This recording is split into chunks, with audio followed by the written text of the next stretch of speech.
Oi, oi, oi, galera, tudo tranquilo? Tudo tonight forever? Galera, aqui é o Wanderson A7. Vou falar para você nessa aula sobre oxidação de alcenos. Antes disso, não se esqueçam de se inscrever no canal Química Tonight. E no final, se você gostar, se você entender, dê o seu like. Tudo bem? Beleza? Galera, a palavra oxidação em química orgânica significa ganhar oxigênio ou perder hidrogênios, ou pode ser que as duas coisas aconteçam juntas. Ok? Beleza? É o seguinte, nós vamos falar inicialmente sobre a oxidação branda dos alcenos. O que é um processo brando? É um processo comportado, de leve, perfeito, isso aí. Então eu vou desenhar para você um alceno bem pequenininho, bem tranquilo, quer ver? Eu vou desenhar para você o tal do etileno. Você pode chamar de eteno ou etileno, que também é um hormônio vegetal que está relacionado ao amadurecimento das frutas. Confere, isso é um alceno, tá bom? Quando a oxidação é do tipo branda, aparece isso aqui para você, permanganato de potássio em meio neutro ou ligeiramente básico e a frio. O processo ele é comportado, não é na presença de calor, é a frio, tudo bem? Como que aparece numa prova para você normalmente isso? Aparece assim, ó, em cima da flechinha é comum aparecer isso aqui, ó, oxigênio nascente. Você sabe que a função do permanganato é produzir o oxigênio nascente, tudo bem? Em que meio acontece essa reação? Em meio aquoso. Pronto, H2O. Tranquilo? Vocês concordam que um oxigênio nascente mais uma molécula de água poderia formar para a gente dois grupos hidroxilas? Isso faz sentido? Um O nascente mais uma água poderia nos produzir duas hidroxilas. Então, olha o que você vai fazer aqui. Você vai quebrar primeiro a ligação mais fraca. Bom, na dupla, Wanderson, um é sigma e a outra é pi. A gente quebra a pi, a sigma permanece. E agora, vocês vão adicionar dois grupinhos. E adivinha quem é que vai grudar aqui, moçada? Uma hidroxila em um carbono onde tinha dupla e uma outra hidroxila no outro carbono que também participava da dupla. Perceba que você acabou de produzir uma substância conhecida como diol vicinal. Tudo bem? Por que vicinal? Vicinal porque as hidroxilas moram em carbonos vizinhos. O nome dessa substância, que é um dos ingredientes do PET, da garrafa de Coca-Cola, ou ingrediente de alguns tipos de espuma, o nome dela é etanodiol ou etilenoglicol. Tudo bem? Beleza? Então, quando você faz a oxidação branda de um alceno, você produz diol vicinal. Pronto. Uma curiosidade. Esse permanganato dissolvido em água ou em meio ligeiramente básico, ele tem uma coloração violeta bem intensa. Esse permanganato, inclusive, é conhecido com o nome de reativo de Bayer. E se é Bayer, é bom. Concorda comigo? Tá, mas o que é isso, reativo de Bayer? É uma soluçãozinha de coloração violeta que ela perde essa cor violeta quando ela encontra um alceno. Por quê? Porque ela reage com esse alceno. Entendeu? Então, o reativo de Bayer, que tem coloração violeta, ele se descora perto de um alceno. Em laboratório, ele pode ser utilizado para diferenciar alcenos de ciclanos. Por quê? Alcenos e ciclanos têm a mesma fórmula molecular. Qual seria, Wanderson? CnH2n. Só que apenas os alcenos é que reagem com o reativo de Bayer e provocam a sua descoloração. Então, o reativo de Bayer é utilizado em laboratório para diferenciar alcenos de ciclanos, que são substâncias com fórmulas genéricas CnH2n. Ponto final. Bora lá? Beleza? Agora, existe uma oxidação, moçada, mais agressiva, que a gente chama de oxidação enérgica. O que se entende por enérgica? É mais violento o negócio. E como é que eu sei que o processo é enérgico, Wanderson? Aparece para você permanganato de potássio em meio ácido e aquecimento, a quente, calor agora. Então, muda um pouquinho o jeito de entender. Então, vamos lá. Eu vou desenhar para você agora um alceno um pouquinho maior do que o normal. Um pouquinho maior do que o do exemplo anterior, quis dizer, tá? Ó, então, olha isso aqui que bonitinho. CH3, C dupla C e um CH3. Por enquanto, o Wanderson desenhou para você um tal de but2eno. Faz sentido? Porque nesse carbono aqui eu vou pendurar um grupinho metil o irmão do meu pai, né? Meu tio. E aqui eu vou pendurar um hidrogênio. O que você está vendo aqui? Isso é um alceno, chamado de metil-but-2eno, tá bom? E o que você vai fazer com ele? Vou provocar nele uma reação de oxidação enérgica. Como que eu sei que ela é enérgica? Vai aparecer para mim oxigênio nascente, só que agora é na presença de um ácido. Normalmente é o sulfúrico, né? Pronto. Mistura sulfomangânica, mistura sulfocrômica, que eu já falei naquele videozinho que tratava da oxidação dos álcoois, tudo bem? Falei de mistura sulfomangânica, mistura sulfocrômica e por aí vai. Beleza. Como o processo agora ele é agressivo, sabe o que vai acontecer? Por mais estranho que pareça, você vai quebrar a molécula, vai fragmentar ela exatamente onde estava a dupla. Então, vou produzir 2 pedaços. Perfeito. Por enquanto, nós vamos copiar apenas. Vamos copiar o primeiro pedaço. O que sobrou para a gente lá? Temos um CH3, confere. Depois temos um Czinho. E pendurado aqui temos o irmão do meu pai, que é o meu tio. Pronto. Beleza. E qual que é o outro fragmento que você produziu? O outro fragmento começa com carbono. Tem um hidrogênio pendurado. Faz sentido. E aqui tem um CH3. Pronto. Vocês concordam que esses 2 carbonos que tinham a ligação dupla, certo? Eles estão faltando ligações para os 2. Sabe o que vai acontecer aqui? Vai surgir aqui uma dupla O, até porque você está fornecendo oxigênio à vontade. Vai surgir aqui uma dupla O também. Então, a gente formou, Wanderson, uma cetona e uma aldeído? Por enquanto, sim, mas tem um negocinho legal para te falar. Os aldeídos são facilmente oxidados para o próximo degrau, que é o ácido.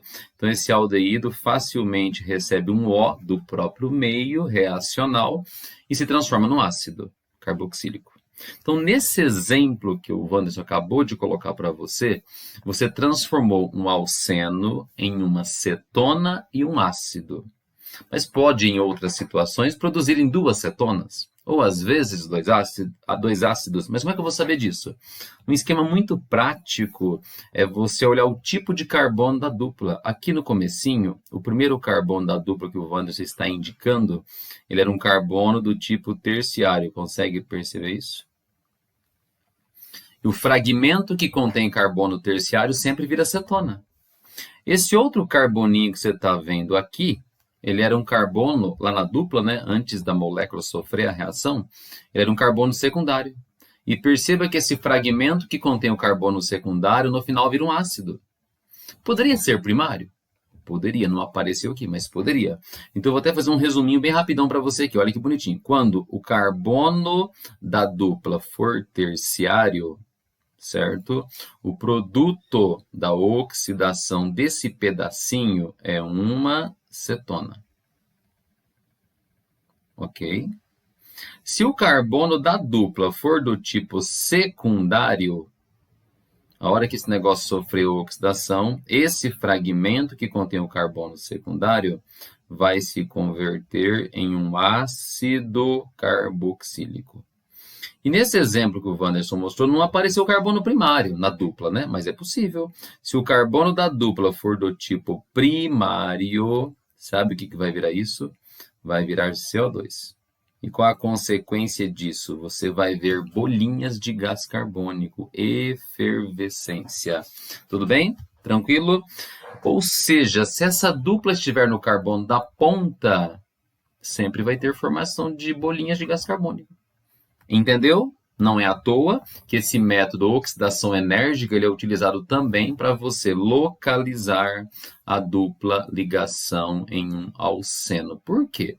Se a dupla do alceno muda de lugar, o produto final da oxidação também muda. Então, dependendo do produto final, você sabe qual alceno que foi oxidado. Entendeu o que eu disse? Vou repetir um negócio.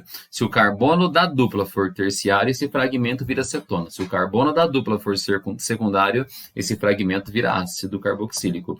E se o carbono da dupla for primário, ou seja, isso acontece quando tem dupla na ponta. Esse fragmentozinho de um carbono vira sempre o CO2. Pronto, é isso. Então, qual é o nome desse método? Oxidação enérgica. Por que enérgica? Porque ela é muito agressiva. Ela quebra a molécula no meio, exatamente na dupla. e produz, nesse caso, duas coisas. Se for uma dupla só, produz 2 fragmentos. E se fossem 2 duplas, produziria 3 fragmentos. Se fosse 20 duplas, produziria 21 fragmentos. É óbvio, sempre um a mais. Ok? Então, eu já falei nessa aula sobre oxidação branda, que ela é bem comportadinha, bem de leve, não quebra nada, só adiciona grupos hidroxilas, né? E agora eu falei de um processo mais agressivo, que é enérgico, que quebra, que fragmenta exatamente na dupla. Bora lá? Beleza? E falta um tipo de reação também característica dos alcenos. Qual que é? Ozonólise seguida de hidrólise, ou ozonólise barra hidrólise, tá bom? E eu vou agora desenhar o mesmo exemplo do item anterior, até para vocês terem um padrão para comparar. Quer ver? Eu vou desenhar para você de novo uma substância com o nome de metil-but-2-eno. Olha que bonitinho. Tem uma dupla, certo? Aqui nós tínhamos CH e terminava com CH3. Qual que é o nome dessa substância? Metil-but-2-eno. Agora nós vamos fazer uma reação um pouquinho diferente. Nós vamos reagir isso com O3, e toda ozonólise, mesmo que o exercício não avisa, ela é seguida de uma hidrólise. Aqui eu estou colocando na forma bem compacta, tá? Eu poderia colocar mais O3, mais H2O, tá bom? É um processo que quebra a dupla também. Então, ele é bem agressivo, ele é. Beleza, ele é agressivo. Então, no primeiro momento, o que você vai fazer? Você vai copiar aqueles 2 fragmentos, né? Normal. Então, é o seguinte. O primeiro fragmento você vai ter CH3, depois um C. E quem é que está pendurado aqui, Wanderson? Um CH3. Deixa assim por enquanto. Ok? Qual que é o outro fragmento que você tem? Eu tenho CH3. Tá entendido? E aqui tem um hidrogênio pendurado. Pronto. O que vai acontecer agora? A reação é de oxidação. Você está fornecendo oxigênio. Então, uma dupla O vai vir bem aqui. Esse primeiro fragmento, você sabe que é uma cetona. Confere? Isso aqui é uma cetona. E nesse carbono aqui, está faltando 2 ligações para ele. Então, bora lá, dupla O. Esse outro fragmento é um aldeído. Ele pode ser oxidado para ácido? Até poderia, mas como não tem O? Você reagiu com O3. Ozônio é O3. Um oxigênio veio para aqui. O outro veio para aqui. Cadê o outro? O outro vai parar num subproduto da reação, que é quem?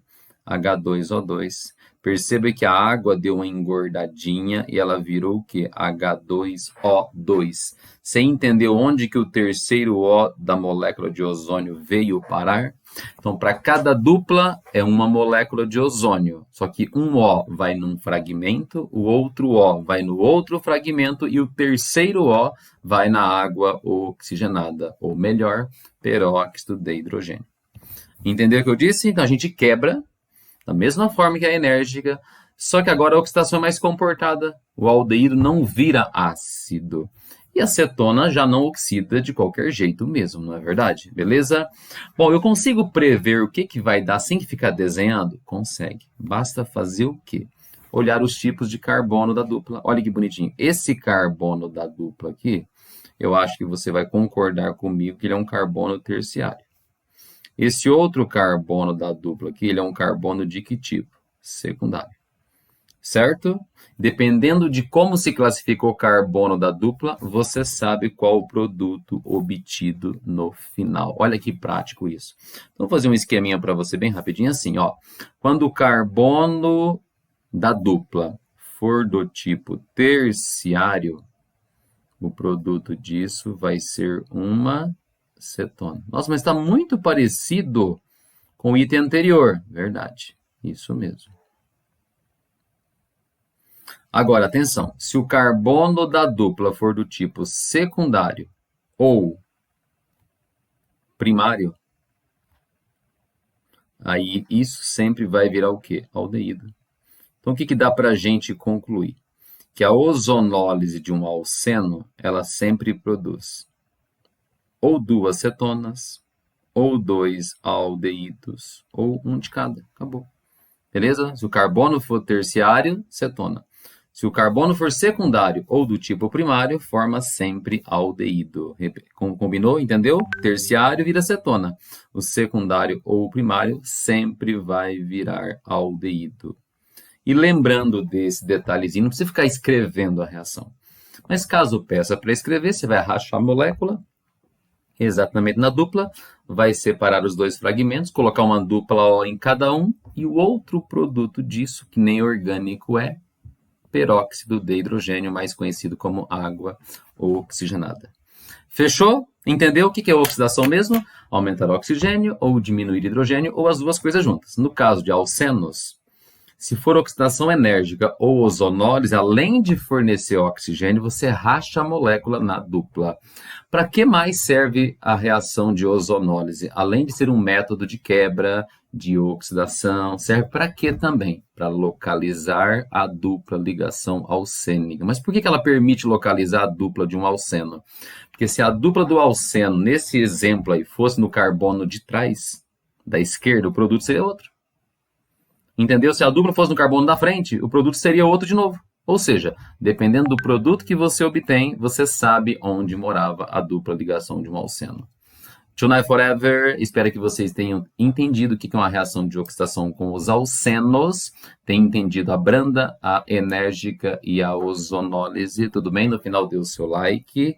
Tonight Forever, até a próxima. Fui.